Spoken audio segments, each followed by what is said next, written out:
ବାବୁ ସେ କିଏ? ସେ ପତଳା କୁର୍ତ୍ତା ଖଣ୍ଡେ ପିନ୍ଧିଛନ୍ତି, ଦେଖୁଛ କି ନାଇଁ? ପତଳା କୁର୍ତ୍ତା ଖଣ୍ଡେ ପିନ୍ଧିଛନ୍ତି। ଏଇ ଋତୁରେ ସମସ୍ତେ ହାଲୁକା ପୋଷାକ ପିନ୍ଧିବାକୁ ଭଲ ପାଆନ୍ତି। ସରବତ, ଲସି ଆଉ ଦହି ପାଣି ସମସ୍ତେ ପିଅନ୍ତି। ହେ ଦେଖ ଘମ ଘମ ବାବୁ କେମିତି ସରବତ ପିଉଛନ୍ତି। ତେବେ ଗ୍ରୀଷ୍ମ ଋତୁରେ ବହୁତ ଶୋଷ ଲାଗେ। ଆଉ ସେମାନେ ଗ୍ରୀଷ୍ମ ଋତୁରେ କଣ କେମିତି ଫଳେ? ଆମ୍ବ, ଲିଚୁ, କଦଳୀ ଏଇଗୁଡାକ ସବୁ ଫଳେ। ତେବେ ଗ୍ରୀଷ୍ମ ଋତୁ ଆସିଲେ ଏଇପରି ଜିନିଷ ସବୁ ସମସ୍ତେ ଖାଇବ। ତାପରେ ଦେହ ମନ ସୁସ୍ଥ ରହିବ। ପୁଣି ତାପରେ ଆସୁଛି ବର୍ଷା ଋତୁ। ବର୍ଷା ଋତୁ ଆସିଲେ ଲୋକମାନେ କଣ କରନ୍ତି?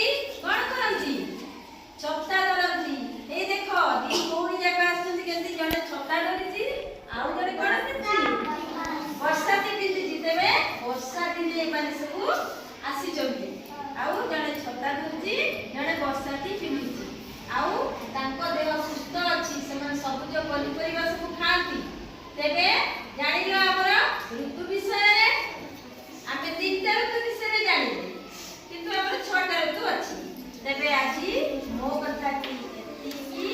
ଶୁଣିଲ ଗୋଟେ କେତ ଗପଟା ସରିଗଲା।